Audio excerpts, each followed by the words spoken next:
Hello everyone, welcome back to my channel. I'll be your host for today. Sorry, I just really wanted to say that.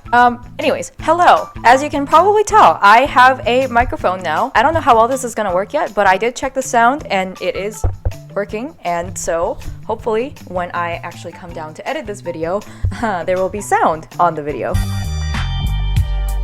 So, friends in Korea, Korean friends, working with Koreans and Korean coworkers. What has that been all about? Why did I quit my job? Was it really that terrible? Yeah, I decided that angle wasn't really working for me. I feel like I've said this a few times already in my other videos when I took those kind of mental health breaks for myself because I just didn't have the capacity to be filming, editing, and now that I'm doing it again, I remember, wow, what a lot of work it is. You did a good job. Now pat yourself on the back. I've officially finished the semester at my teaching job and I am no longer a teacher, no longer teaching English to little kiddos. And today was the very first day of the semester where I would have gone to work, except I am not and I'm here. And these past few days have not been the best in terms of productivity. I woke up 2 hours later than intended. I burnt my toast. I flipped my sunny side egg upside down, so it was no longer sunny side. It was very sad side, sad face. But here I am, back in front of you guys. So thank you for all of your patience as you've waited, I know, so arduously for another video. I really wanted to start off the fresh content on my channel for all of you guys, new viewers, with a little bit of a life update. And that's kind of where I left off when I told everyone, hey, I'm gonna be a teacher. And I'm like excited but also nervous and I have no idea what it's gonna bring. Well, this is the tail end of it. And I can confirm that teaching is not a backup option, at least not for me. But before I get into all the nitty-gritty stuff, I am very excited to announce that, spoiler, at the end of this video, I will be showing you some of the outfits that I was planning to wear as a teacher back when in my head, I thought that a kindergarten/elementary teacher dressed in all these cutesy little dresses and skirts and flounced around and looked all like modest, appropriate, but also like cute with a little bit of like bow and things going on.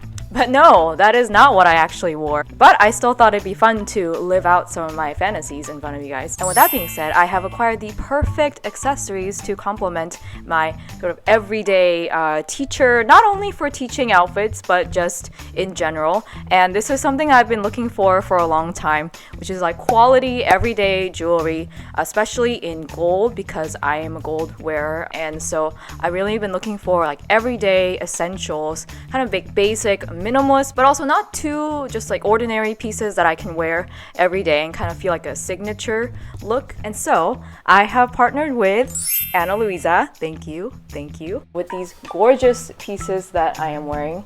Get the details in. Because gold jewelry is really hard to find good quality that is affordable but also won't change color after wearing it a few times, I really do feel like these pieces are, for their quality, more on the affordable end. As you can see, they're very dainty.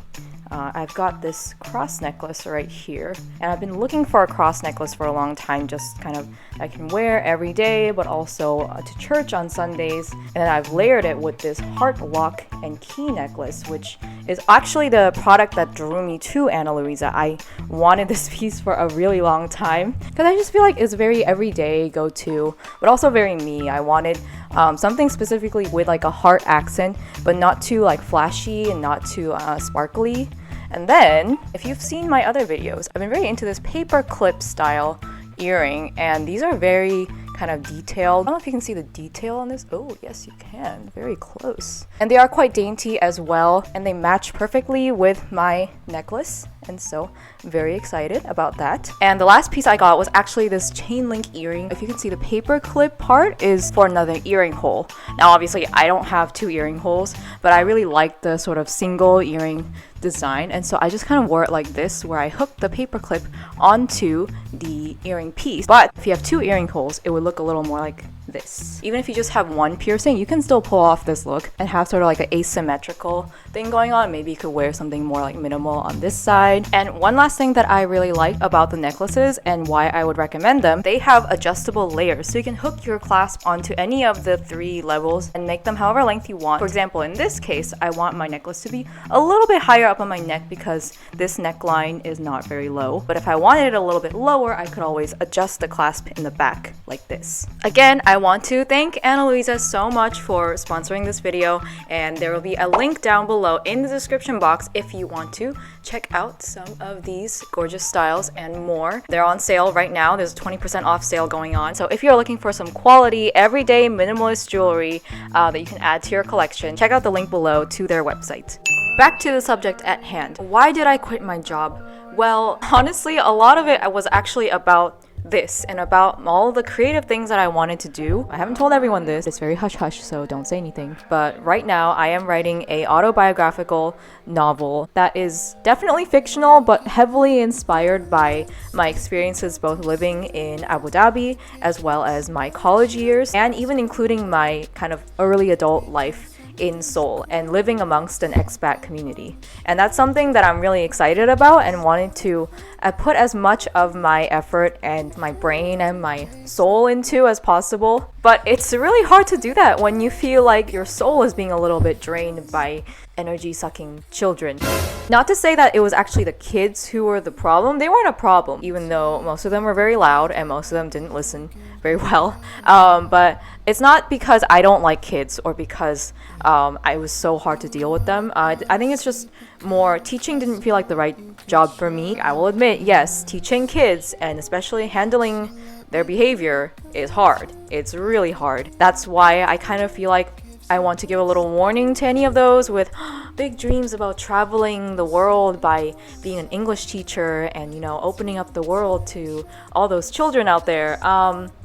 It's really not as easy as it sounds, and I do really think that teaching is not a job for everyone. It's certainly not something that anyone can just step into and feel confident in. Now that I have been a teacher, I want to say, boy, are you guys underpaid and underappreciated. So big shout out to teachers anywhere out there in the world dealing with any age of children, or even teachers for adults. It gives you such a weird feeling of both authority and responsibility, which I guess makes sense in a leadership position. But I think with children, even more so, it's complicated because for me, I wasn't used to that level of authority. I wasn't used to, like giving out punishments or rewards, dealing with misbehavior, and especially when I felt like a kid was disrespecting me, I almost didn't really care that they were disrespecting me. I just kind of wanted to get my job done. Like, I wanted them to learn, and that was my goal. I didn't want to manage them. I didn't want to be their parent. For me, I need a job where my role is a little bit more distinct and clear, and being a teacher is kind of almost like having 2 roles, like being a parent and being an instructor. So teaching wasn't really the only part of the job, and it wasn't really the part I struggled with. Now, I will say, I think a really positive part of my experience was actually the environment and the people that I worked with. And now I don't know what kind of stories you've heard about teaching English in Korea, and especially working with other Korean people in a Korean company, but I want to echo the words of one of my friends, one of my coworkers, who really said that she feels like this is a place that's a little different and it's a little more chill than other teaching environments or other Korean companies. And I would agree, and I would say that I think if it weren't for the people, I don't even know if I would have survived the first few months. There were some really amazing teachers. At my school, it was a little bit different from typical Korean academies and kindergartens because a lot of the teachers actually spoke Korean, and most of them were Korean. There were only like a couple of real foreigners. And so I had to sort of adjust to working in Korean culture, speaking Korean, and I actually learned a lot. Like, I feel more comfortable speaking Korean now. Like, honestly, I think I could switch back and forth. 진짜 한국말로 일하는 게 이렇게 어려울 것 같았는데도 그렇게 근데 사람들이랑 대화하는 것도 그리고 서로 이해하는 것도 한국말로 해도 정말 이해할 수 있겠고 그리고 가끔씩은 그냥 한국말로 말하는 게 재밌거나 편할 때도 많이 있었어요. 약간 유머 같은 거, 농담 같은 거 그런 거 정말 제가 한국 문화 그쪽은 정말 이해할 수 있으니까 정말 그렇게 대화하는 게 약간 재밌었고 because I understand the nuances, it was actually kind of fun for me to switch back and forth, and it was interesting being in an environment where everyone sort of did that. Like everyone spoke Konglish, everyone added a little English, a little Korean, and there was nothing like strange about it. No one made a big deal, and it's actually I think an environment that suited me pretty well. I just personally have a hard time making relationships at work because I separate my social and work environments. And so I'll say I only made really a few close relationships, but those relationships really stood out for me. And there are a couple people, friends I really felt like I will contact again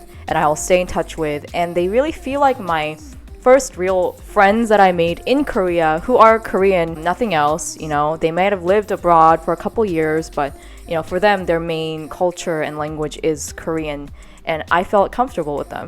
And I really felt like they loved me and cared for me. And that's huge. So I'm really grateful for that experience. It really opened my heart and my eyes, I guess, to how different kinds of people do exist within one culture. You know, as much as Korea is very monocultural, it doesn't mean that everyone there thinks the same way. It doesn't mean everyone has the same values. It actually means there is kind of diversity within Korean culture. You just have to find the right people and look underneath the surface. You know, I think if I saw any of these teachers or people like on the subway, if I never really talked to them, I wouldn't know they had all these thoughts. And one thing that was really refreshing was that, and it was a majority women environment, not every Korean woman is obsessed with plastic surgery or makeup or even dieting. Although dieting was a more common subject, there were actually people who were dieting, but it seemed like they had other lives, other interests besides their appearance, and so that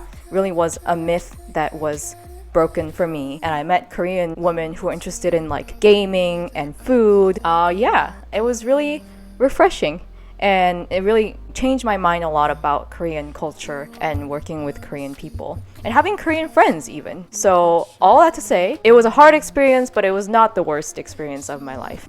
Alright, so now that I've gotten all the serious stuff out of the way, let's get to the fun part where I show you the outfits that I was planning to wear versus the outfits I actually ended up wearing.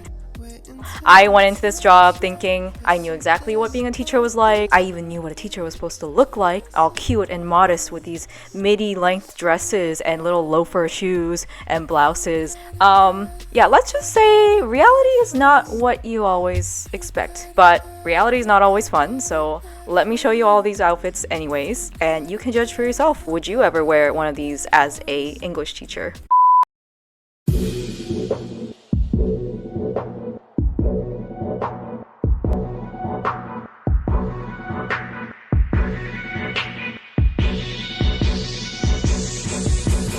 Choose your character.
checkout, don't forget to check out the link below for 20% off these gorgeous gold jewels and other daily essentials for your everyday wardrobe needs. I got that. I didn't script it in my head or anything. Okay, bye. Mwah. Bye. Bye. It's getting hot in here.